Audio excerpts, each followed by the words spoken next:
Welcome back to another episode of Terms of Service. I'm Claire Duffy. Today we're going to be talking with longtime tech investor and entrepreneur Kevin Rose. He's here to talk about something that if you were an internet user in the early aughts, you will probably be excited to hear about. Kevin is relaunching a platform he founded in 2004 called Digg. Digg was similar to Reddit, a platform where users could share links, discuss, and upvote, aka dig, or downvote content. The homepage was basically a list of the most popular links from across the internet. And for a while, Digg had the power to send so much traffic to publishers featured there that their sites would crash. Eventually, users turned on Digg after an unpopular redesign. Reddit overtook it in popularity, and it basically fizzled out. Now, Kevin is relaunching the platform with an unlikely partner, Reddit co-founder and former rival Alexis Ohanian.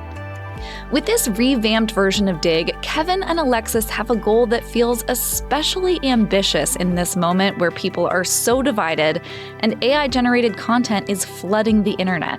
And that is making social media human again. So what exactly does that mean? How could it change all of our experiences online? And why now? That's all in today's conversation with Kevin. Stick around.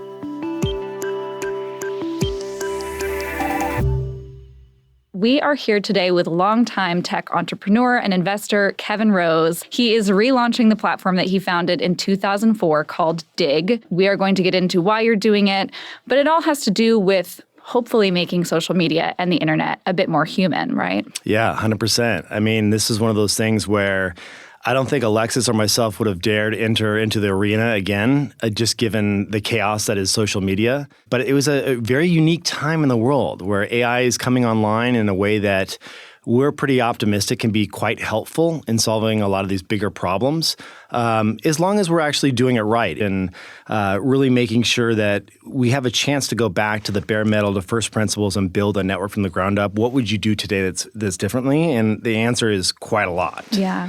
So before we really get into the plan, you launched Digg more than 20 years ago. Oh, you make me feel old now. In a few words, how do you see how the internet has changed in those past 20 years?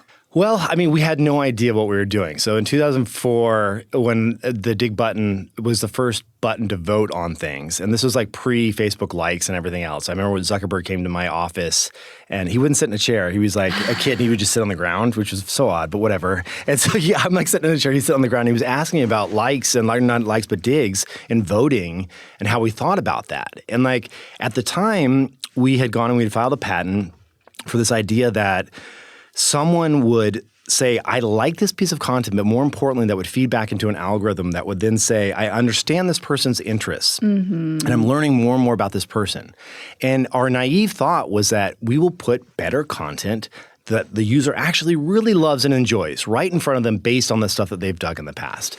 We had no idea that this stuff was going to be weaponized the way that it has been, and that social media will turn into basically, well, some of these networks, they just hand the microphone to the loudest mouth, right. And it can be pretty damaging. So, Alexis and I both oddly have girls that were just within a few months of each other, too. We both have two.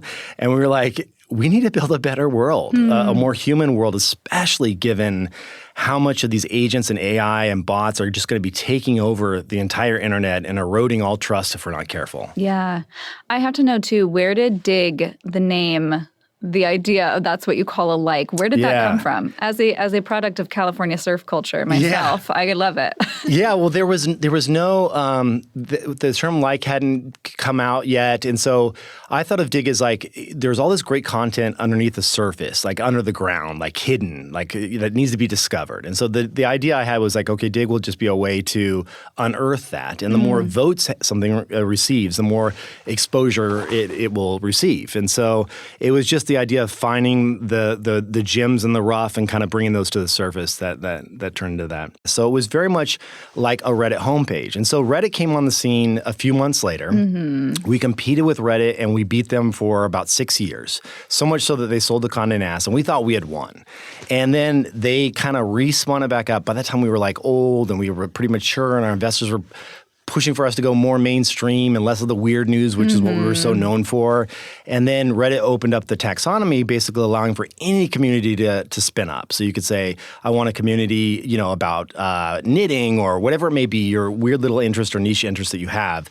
And it turns out the long tail of those niche interests in aggregate was quite a big community, and it overtook Dig, and then Dig kind of fell away and became, an old relic at that point. So you announced in March that you were teaming up with Reddit co-founder Alexis Ohanian to relaunch Dig. Obviously, he has not been with Reddit for a number of years. Right. Why now? And what are you hoping to do together that you weren't able to do before? Yeah, a lot of things. A lot. There's probably, I would say a good 20 things that are uniquely ours that we're going to do over the first couple of years.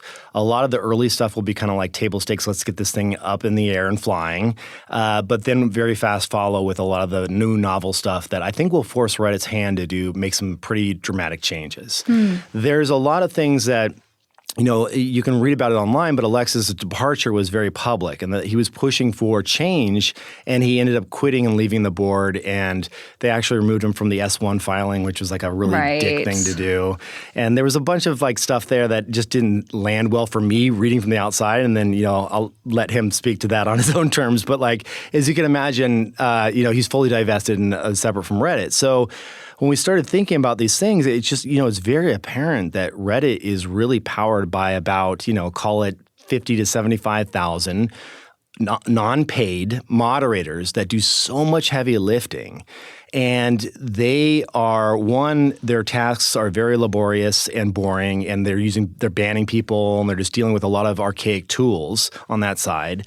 And two, they have no ownership over these things. So when Wall Street Bets got big, the first thing Reddit did was trademark it and then file a lawsuit against the guy that wanted to write a book about it. And it's like these people created this community. If anything, with my Dig hat on, if a community gets to a certain size, I want to pay for them to trademark their own stuff. I want to thank them and say, you're awesome. You did amazing work here. Your effort should be rewarded. Let's help you run with this brand and monetize it and own it in a unique way that is, you have some say in the future of this thing. And so for us, it's we see we're much more aligned with kind of a Patreon and Substack world, where people should actually have more ownership and control and say over these communities that they're building.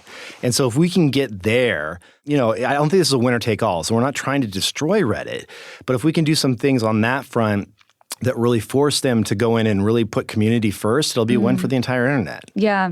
And how did the partnership come together? Did you call Alexis?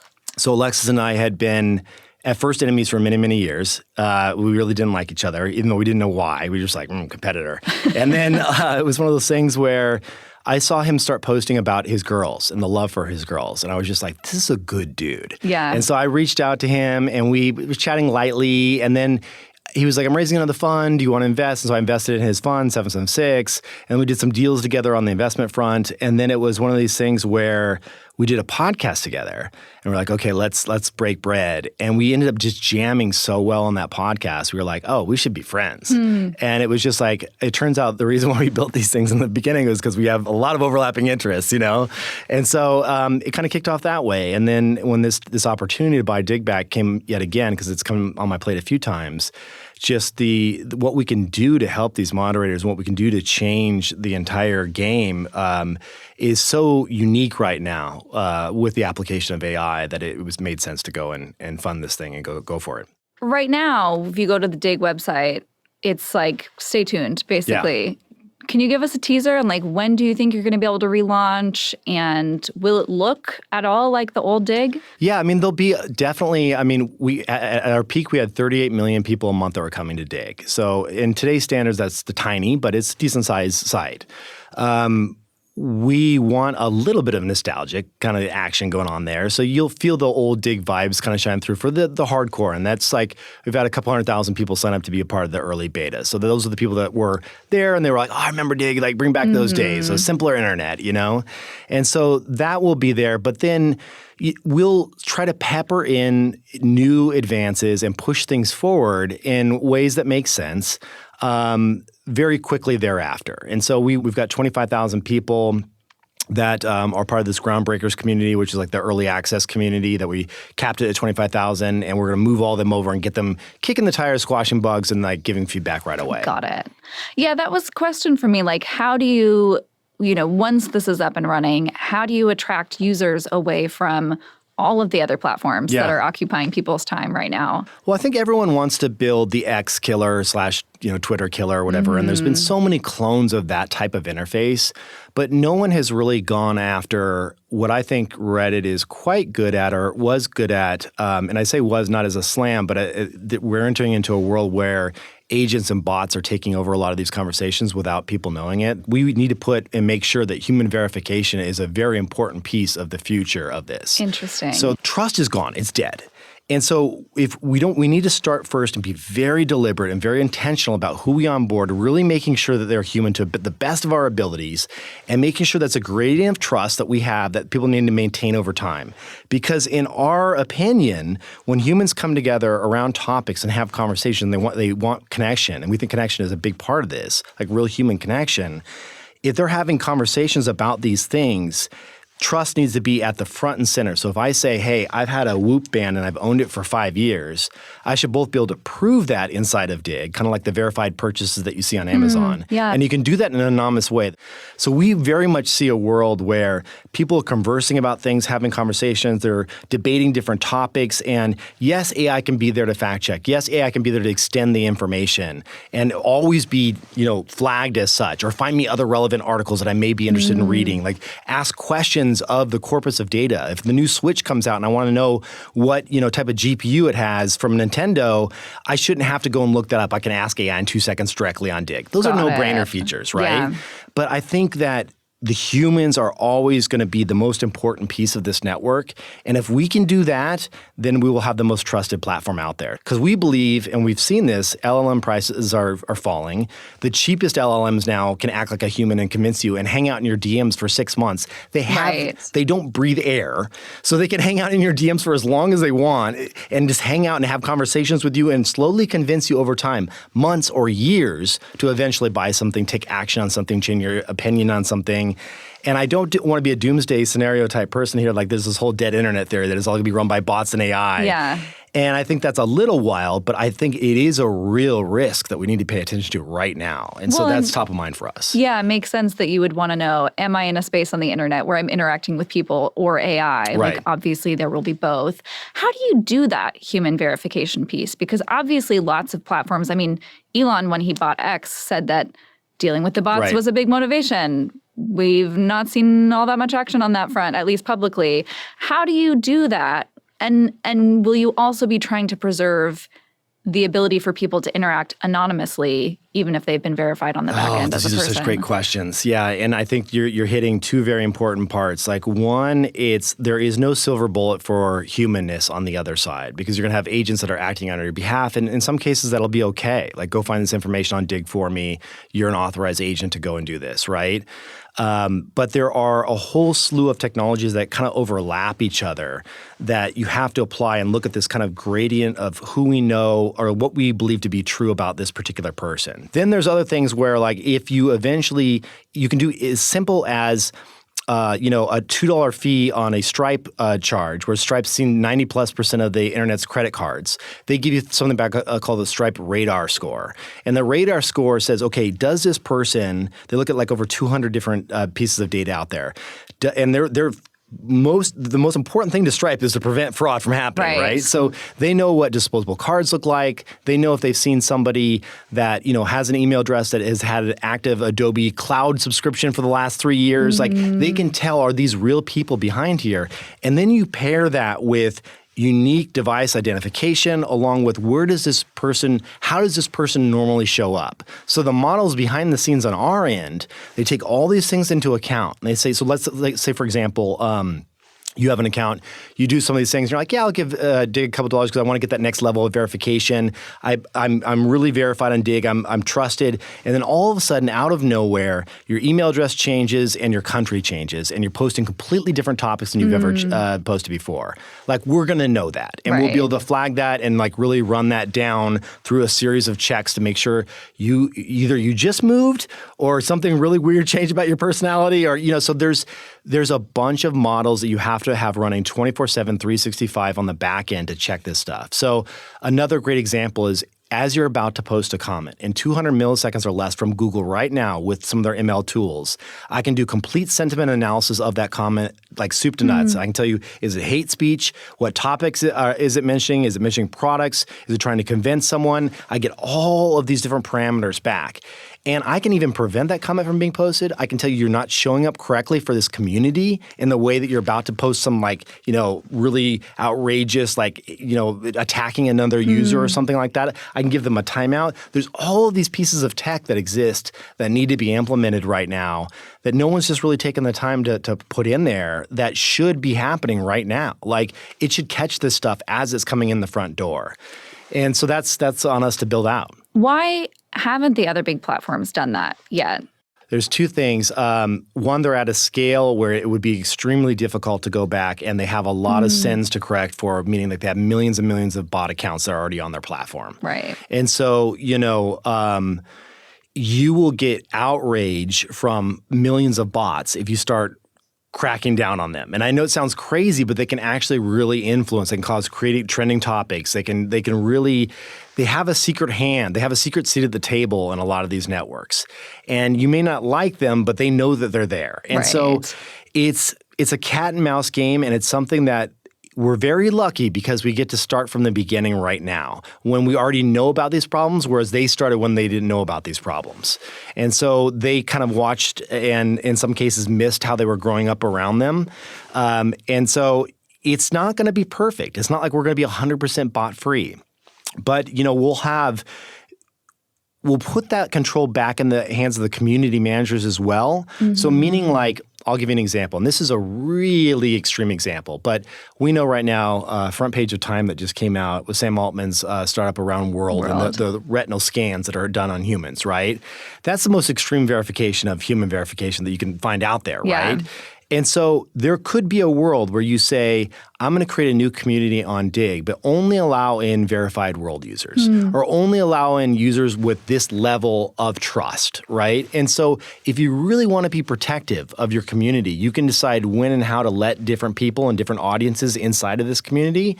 Now, to your point about the anonymous stuff, we want people to build trust and then be able to join communities in an anonymous fashion if they need to, not have to create dummy accounts. Because there are people out there that have Crohn's disease and want to join a Crohn's community but don't want to comment about it and see it linked back to their main profile, broadcasting to the world that they have Crohn's. Right. And so there are a lot of communities out there that need that privacy. We want to protect that. We want to encrypt it. We want to make it so that if your account is taken over, no one would know that you were ever a member of that community. So that's some of the stuff that we're working on behind the scenes to really make sure that we protect privacy but allow people to bring trust with them to some of these communities where they may want to be semi-anonymous. Got it. So you've talked about, obviously wanting to make this a more human platform. You've also talked about wanting to use AI to sort of supercharge the way that the platform is functioning. 100%. Square that circle for me. How do you have human and AI sort of coexisting? There's two sides of this. There's the consumer side, and then there's the what I would call like community manager side. So the community manager side, no-brainer. And in terms of your day-to-day operations and the bans that you have to do and the checks for like, is this person being toxic? Like a lot of that should be a conversation with an LLM that you lock in and it's displayed right there front and center for everyone. So if someone gets their content moderated, auto-moderated by a large language model, you can go in there and say, oh, it violated rule number 6. I'm going to click one button to appeal it. And then you could see all of this publicly. Like the one thing we want to do that I think that a lot of these social networks fail at is there's no transparency around this stuff. So you can wake up one morning, you can come in and be like, wait, I'm banned from this community? Right. Why? What did I say? I didn't know you weren't supposed to post affiliate links. I was just doing it because I wanted to make a couple extra bucks. Is that a bad person? No. They just didn't read the terms of service. So we need to like really do this in a transparent way so that the community moderator's job goes from someone that's just sifting through a queue of spam to someone that is more like a champion of the community, a director of vibes. We call them a bunch of different things where they can celebrate and work with the community on wins versus like having to spend all their hours working on kind of like the crappy parts of big communities. Right. So on the consumer side, if you come into a community and you say, hey, I'm going to create a community here and it's for Star Trek fans and it's about Klingon. You tell your LLM, anytime anyone enters a comment into this space, this community, convert it in real time to Klingon. And the LLM's like, cool, got you. And there's a Klingon bot running there in the corner and it's doing it all in real time. Yeah. Or if you're a movie review site and you say, hey, anytime anyone mentions a movie anywhere on the site, make it someone hovers over it shows Rotten Tomato scores and IMDb scores. And it just happens. So we want to wake up. We want to make it such a dynamic sandbox that we wake up and we're shocked. And we're like, oh my God, did you see what is happening on, Slash Japanese Woodworking? They have a live feed from Japan in the upper right-hand corner and they have something else over here. And it should be a bunch of like, almost like the way that, Squarespace and Wix and some of these others allow for these dynamic websites to be created where you can kind of drag components around. Right. Your community should be like that with AI, where you're like, hey, breathe life into this. If we're talking about stocks, display a stock ticker here. Like all of that stuff should be just a conversation with AI to build a more dynamic, like entertaining area for your community to call home. Interesting. So you don't have to know how to code a website or something. That's all going away. We're already seeing that today. Yeah. As you can see with I'm sure you've covered it many times with all the vibe coding stuff that's going on. It's only a matter of months before all this stuff is just like, you just ask for it and it's deployed for you. I'm curious, you sort of touched on the ownership part. Talk about how you're thinking about that in terms of users and their experience on the platform. It feels like we're moving broadly in this direction of a number of tech platforms wanting to give users more ownership of whether it's the algorithm on Blue Sky, the feed that you're going to see. Alexis has joined this people's bid to buy TikTok, which, that's part of their mission as well, give users more control, more ownership. What is your vision for that when it comes to Digg? Yeah, I think it's one of those things where if you're creating a community from the ground up and you're deciding that Digg is the rails for all of this and is going to power all of it, we need to make sure that if we're monetizing it in any way, some of that flows to the people that are doing the work. This needs to be a kind of symbiotic relationship between creators and much more, like I said, with a Substack and our Patreon. And I think there's a really weird thing here where ads can infiltrate your communities on almost any platform without your say-so, and it's very strange to me. And so we're going to play around with this idea of, when and how ads show up for different communities if we decide to go that route or if the community decides to turn that on and let them vote those in if they want to see them or not. There's nothing better than having community buy-in on certain things. And then on top of that, if there is a model where it's, there is some type of subscription because there is such value in said community, the lion's share of that should go to that community. Why wouldn't it? So there's very much like we think of where attention flows, like money flows, almost like a Netflix-like model where the best content gets funneled the money. Like there is an interesting path here where the community and the people that are building this have a lot more upside here. So it's early days. We first have to get this thing off the ground, but our promise to the community is to never box them out when it comes to these types of discussions, these types of things. We're not just going to build another platform relying on unpaid labor. It's just not fair. Social media is bigger than ever. Ostensibly, there are more places to connect online than there've ever been, and yet it feels like people are more divided than they've ever been. What do you think went wrong? I think that there is this idea that there's been studies on this, but it turns out that people love bad news and they open it way more than they do good news, and it sticks with them in their psyche longer. And if you apply that to said conspiracy theory, and then gosh, with all the videos we're seeing come out of the new Google video creation, AI creation tool, there's just going to be so much misinformation out there that these things are going to propagate so quickly, and no one ever reads the follow-up, like the debunked, the fact check, right? And so we have to get in front of this in real time, and we also have to make sure that we're doing our best to represent the entire wide range of opinions across the entire spectrum. So I'll give you an example. Some of the stuff that we're playing around with the politics section, We're going to have like a place where you can add agents to your different communities, right? And one of the agents that we're standing up is one that basically if something is political in nature, it goes out and we know, okay, it's a story about Trump did X, okay? Let's take Trump did X and we can go and we can say, okay, who's reporting on this? And we take a look at all the different publications that are out there. We'll grab, say, 20, 30, 40 of them that are out there. And we can put them in buckets on typically in a gradient of how they lean. Far left, far right, somewhere in the center, whatever it may be. And then before the chat conversation begins, in different silos, we can give you the take where they agree and where they disagree and show you across the different political spectrums what's happening so that when a user comes in, they're not just reading a headline and being like, oh, that must be true. They're like, well, wait a second. These 5 sources are reporting it this way. These 5 sources are reporting this way. Yeah. These 5 in the center are reporting a little bit different. Might I think a little bit more about this article? And when I ask questions of that corpus of data, can I get those responses in different buckets so that I can see and understand there's more perspectives out there than just the one that I'm being spoon-fed right now? And it doesn't mean people need to agree with this.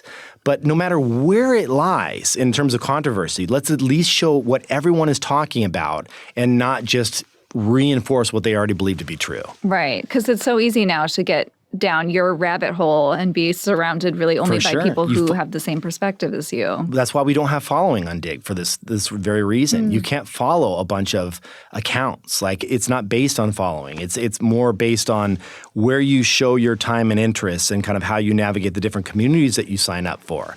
That's the problem with modern algorithms is they are designed to give you things that you click on and things where you will just go down rabbit holes. Rabbit holes are fantastic. They generate more ad revenue. That doesn't interest me. I'd much rather someone walk away educated and bounce after a minute and a half than go down a rabbit hole of conspiracy theories that just don't mean anything. Yeah. I mean, obviously, you know this. You've continued to be in the tech world, but life as a tech founder is much different today than it was in 2004. It feels like there's a lot more gray hairs pessimism. Than I had before. Yeah. Does that make you feel nervous? Does that make you feel a new sort of sense of responsibility in terms of how this platform has to work? I think that it's social media in general, the data is very clear around when and how kids should interact with this stuff and how damaging it is to young minds. That bothers me deeply, especially with having a couple little girls of 7 and 6 years old. I sit with that a lot, and I know Alexis does as well. And so we get the luxury of being able to say, no social media, and we can just like kind of figure out a way to turn it off in our homes.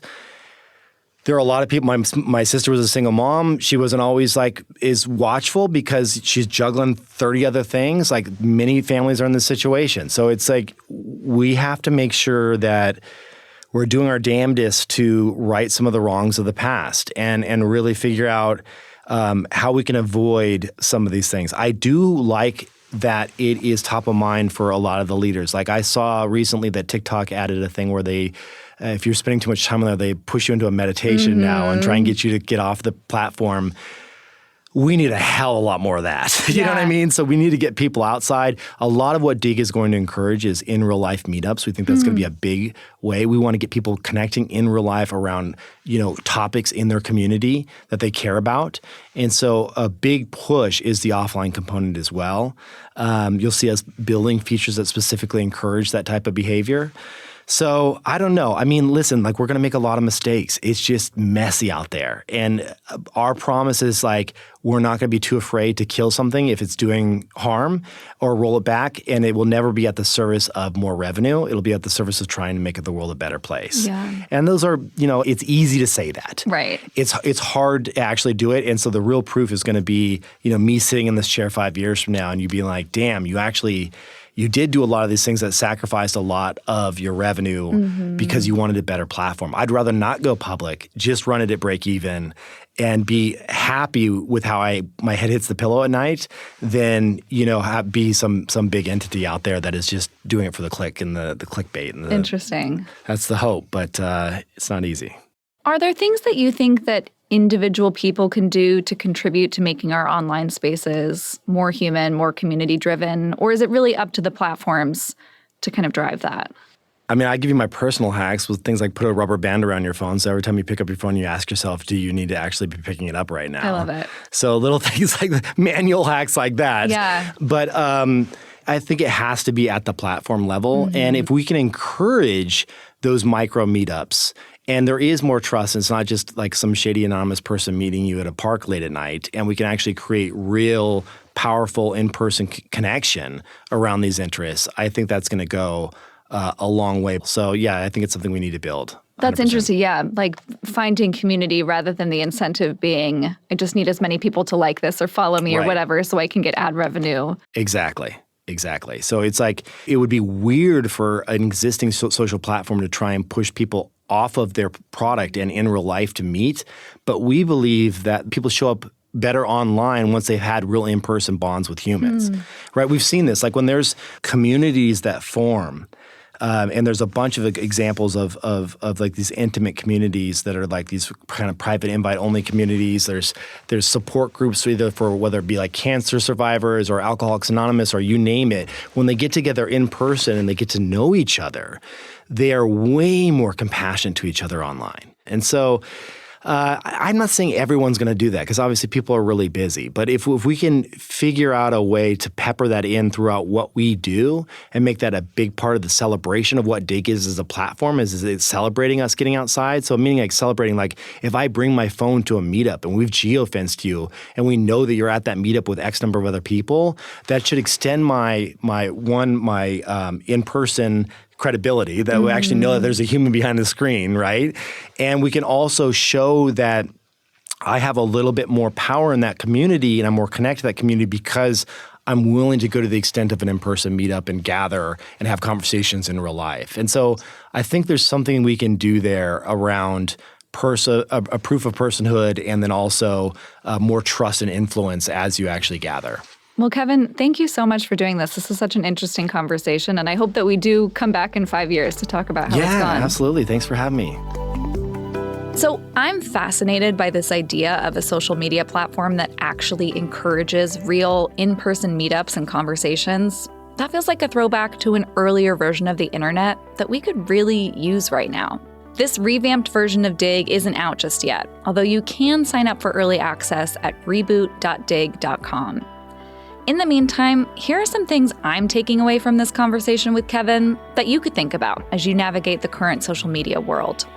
First, be aware that bots are rampant on social media, and you can't take everything you read at face value. Think before responding, and try to verify what you read with other sources. Next, we're moving in this direction where there may be more efforts to verify who's a real human on social media and elsewhere on the internet. This might take some getting used to for all of us, but it could lead to healthier and more genuine conversations online.